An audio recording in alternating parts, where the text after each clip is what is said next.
Praise God. Yan po kami ng mga Petrobit mag-aasa, no? Glory to God. Siguro po, ready na po ang lahat, no? Kasi napakaganda ng words natin. Andun na rin yung giving, no? Na huwag tayong mano sa mundo. No? Huwag natin yan ang isipin yung makamundong gawain. Kung paano tayo yayaman, no? God is good! All the time! God is good. Amen. Nakakabalado kasi may kasama ang tatlo, no? Pero sabi nga, huwag mong ikaya ang Ebanghelyo, no? Salita ng Panginoon. Amen. Glory to God po. Kaya yun ang umaga po, pagising ko, kasi pagising-gising po ako, kasi iniisip ko yung mga invite ko kasi. Pagising-gising ako pa. Nag-alarm ako, 8:30 kasi sabi ko kay Bro Ruel, alas 9 ako sunduin eh. Alas 5, nagising ako, tapos umaga pa, tulog na naman ako. Gising na naman ako alas 7. Kaya pagising-gising ako ganun, tapos iniisip ko lang sila, no? Nagpipray ako, ganun. Tapos, biglang inano sa akin ni Lord, itong 1 Chronicles 29, 14-15. Pero hindi ito yung excerpt ko eh, naka-ready na eh, meron na akong ano eh. Kaya tingin ako sa akin ni Lord. Na give willingly, no? Magbigay tayo ng pusa, no? Tapos, binasa ko yung verse nung ito na inano sa akin ni Lord, kaninang umaga lang yung pag-isig na, no? Sige po, samahan niyo muna po ako sa maiksing panlalangin. Yes, Lord, muli pinupuri ka namin, Lord. Tinataas ka namin, Lord, sa oras na to, Lord. Lord, isang pa, Lord. Ako'y lumalapit sa'yo, Lord. Nagpapakumbaba, nagpapakalinis, O Lord. Humingi ng kapatawaran, O Lord, sa akin. Sabi, naisip na gawa, Lord, na di ka lugod-lugod sa'yo, Lord, sa araw na to, Lord. Sa buong linggo, Lord. Lord, patawarin mo po ako pa ako'y kalugod-lugod sa harapan ng Lord. Lord, isang pa, Lord. Salamat, Lord. Muli, ginamit mo ang iyong lingkod. Lord, upang magayag ng iyong banal na salita, O Lord. Lord, gamitin mo lamang po ako na daluyan, O Lord, na iyong banal na salita, O Lord. Minsan pa, Lord, tinatas ko po sa iyo ang kapatiran, Lord, ang bawat puso, O Lord, mga kapatiran mo, Lord. Patuloy, Lord, ikaw ang mamuhay, Lord, sa puso na to, Lord. Patuloy, Lord, na ikaw ang maghari, Lord. Ikaw lang ang maitaasan ng mga buhay, O Lord. In Jesus' name we pray. Amen. Yan po, ano, magbigay po tayo ng pusa po, ano. Diyan yung verse natin, Jai.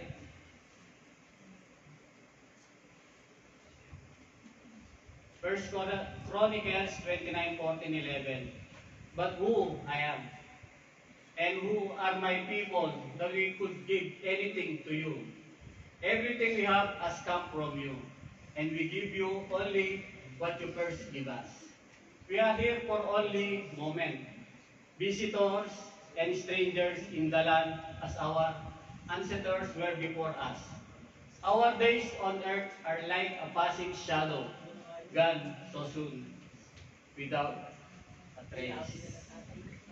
Po, ano? Basahin ko po sa Tagalog para mas malinaw po.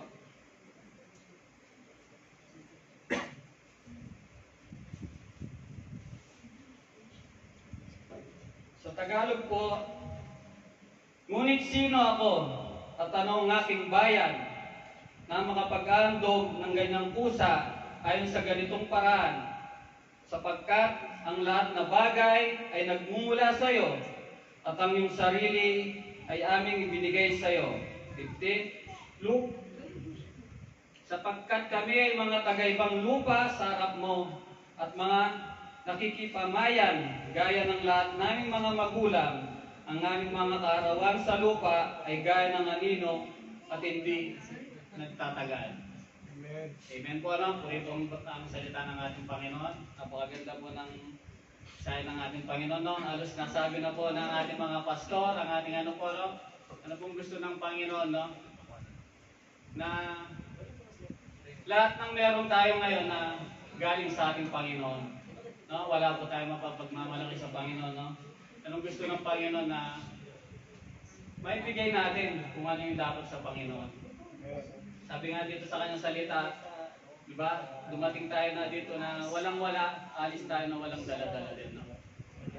Ang gusto ng Panginoon na mag-focus tayo sa Kanya, hindi sa mga makamundong bagay. Di ba? Minsan ang iniisip na, lalo na ako, nung bago rin ako, ganun din, mga worries ko, iniisip ko yung pangyayari sa sunod, paano yung pamilya ko, paano yung anak ko. Pero glory to God po, habang pa nang nilalakaran ng mga salita ng ating Panginoon, tinuturo niya sa'yo paano ka maging content, no? Paano ka maging kontento? Na siya yung hanapin mo, hindi yung mga mundong bagay. Di ba? Kasi pangsamantala lang to, no? Kaya doon sa picture kanila, di ba may dalawang kamay? Yung isa, yun yung nagbibigay. Yung isa, yun yung tumatanggap, no?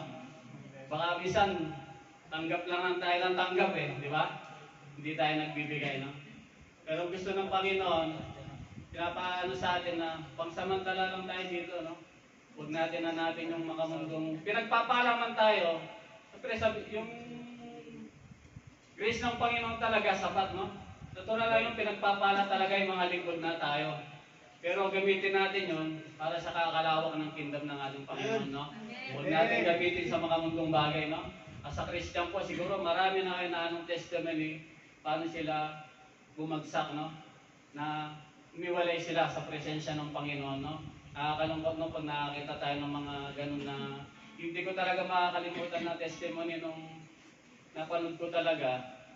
Yung babae nga na worship leader, tapos online business siya, ganun-ganon, yumaman, nakabili ng kondo, nakabili ng bahay, nakabili ng sasakyan. But sad to say na di niya alam pala, yun yung kakabagsak niya. Sa sobrang puyat niya, nakakalimutan niyang laging kumain, gano'n, di ba? Yun talaga yung tumatak sa akin na na pag nawala ka sa presensya ng Panginoon, minsan susubukan ka, ibibigay lahat ng ano mo, gusto, yaman, lahat ng karangyaan.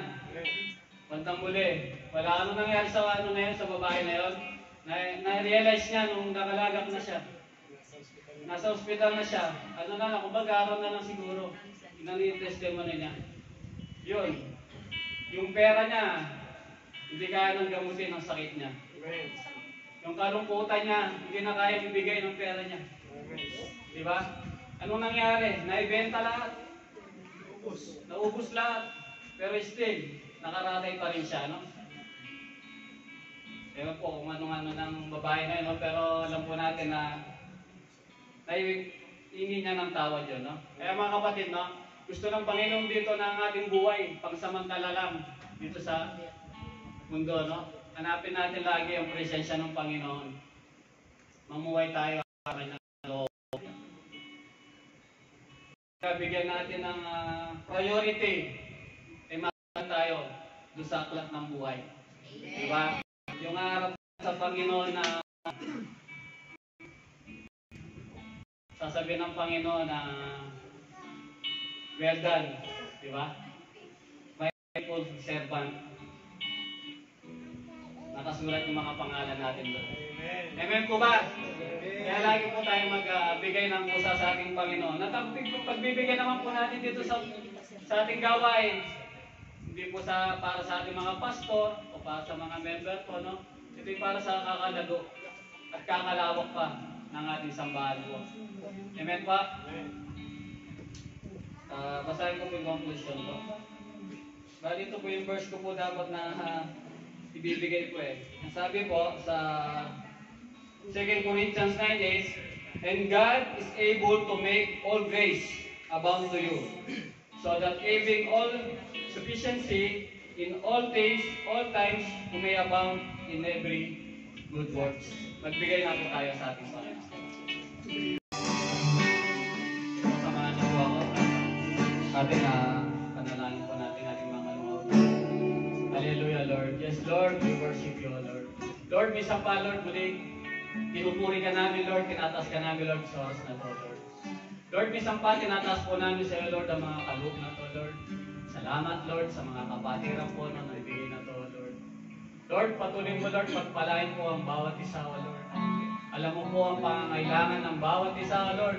Alam po namin, Lord, na sapat ang iyong biyaya, Lord. Lord, salamat, Lord, sa maliit, sa malaking pagpapala, Lord. Alam po namin, Lord, na ito'y sapat para sa iyong mga lingkod, O Lord. Salamat, O Lord, patuloy po kami turuan, O Lord. Lumakad, Lord, ayon sa iyong salita, Lord. Minsan pa, Lord, tinataas po namin sa iyo, Lord, ang bawat kumpanya namin pinagtatrabahuan, O Lord. Lord, patuloy mo itong pagpalain, Lord, ang mga kumpanya namin pinagtatrabahuan, O Lord, upang maging daluyan, O Lord, ng pagpapala sa amin, O Lord. Salamat, Lord, minsan pa, Lord, kung mga kaloob na to, O Lord, ay magalit lamang, O Lord, sa iyong kumbasan, O Lord.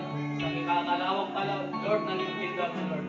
Salamat, O Lord, sa ilamang mong pinakamataas na papuri, pasasalamat at pagsamba sa tayong pangalan mo, Ama. Amen.